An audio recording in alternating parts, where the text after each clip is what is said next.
you know, it's so beautiful. Just the way it's kind of nestled in the hills, and you know, I've always been attracted to kind of outdoor areas like this. And so to me, it was just like perfect where the school was situated.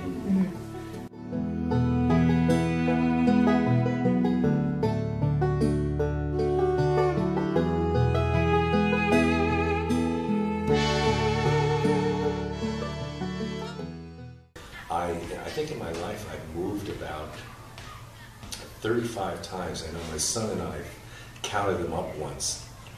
I don't know, when I moved here, and then when Katie and I bought our house in San Geronimo, I knew that I was never going to move again. I love to travel, and we always will do that, but never again. This is it. So what do you do for your work? Sculpture. I do sculpture. Since I graduated from college, to be exact, in 1954. It's heavy. What do you want to feel? See what it's like. It's heavy. Yeah. This is stainless steel. That's really cool. When you cut that, you see incredible coloration from the material, from the serious material. It has some chromium, just a very, very small, 2 or 3%, I don't remember, very small amount, but it creates and brings out this coloration. It's a color, incredibly rich color. See that? My wife and I were looking to buy a house someplace in the Bay Area, and Forest Hills was, the Valley was one of the cheapest places in the Bay Area. We found a house that we could afford. Once we got to know the kind of community that was here, the people who were here, the way that they shared things together. There was a nursery school co-op. There was a food co-op. You know, the way that the community came together at the schools was just fantastic. So that connection of the school and the community began to grow and develop. And we developed a lot of different programs, after-school programs. The Valley After-School Tutoring Program, for example, was one of the ones that's been going on for 10 years or so. Little by little, our programs began to grow and develop. Programs for seniors. So we have a school readiness program, Interfaith Thanksgiving service.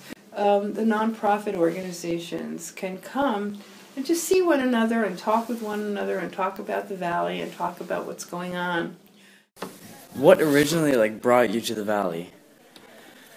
In 1967, Summer of Love, the hippie time, I came to San Francisco, was living in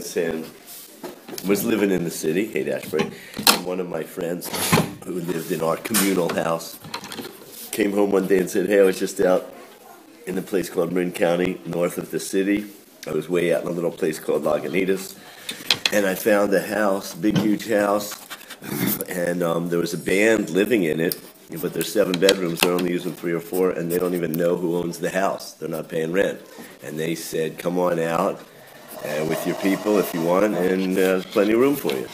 Nicasio, San Jeronimo, or here, nobody. Everybody is so nice. There's a lot of places of discrimination. Here for me, no discrimination. I don't care, I don't speak English, I don't care. I'm so happy. Place called Make-A-Wish Island. It's a place where we can make wishes come true by doing the Make-A-Wish Island dance. And of course, we should know how the Make-A-Wish Island dance goes. Does anybody here know how that goes? Okay, let me see. First, the love goes up in the air and it makes you stand up. I had a career for 30 years being a professional musician, sax player. When that got old and I was just playing for people in bars that were drunk and weren't showing up, not dancing anymore, just sitting there, I thought, well, I need to reinvent what I'm doing here. And since my wife and I were teaching at school, the kids loved singing and dancing. And the parents were saying, well, you made a lot of albums for us when we were teenagers and young adults. How about you make some albums for kids? So I started every summer when I wasn't teaching school back in the early 90s. I started doing more concerts for kids and less teaching, till it got to the point where I was doing so many concerts for kids that I couldn't keep up the school schedule, and also go to other schools and do music for kids. So I just gave up the teaching in, I think, 1994 or something. And since then, it's just been marvelous singing and dancing with the kids. What have you done to influence the community? I didn't plan it, but evidently I've had some influence. Yes. And the first thing I did was to become a founder of the community center. And so I went to my first board meeting, and at the board meeting I heard the board speaking, and one said, well, we're going to tear down this the old school building, meaning the community center, and we're going to make it a parking lot. And I heard this lady say, over my dead body, and that lady was me.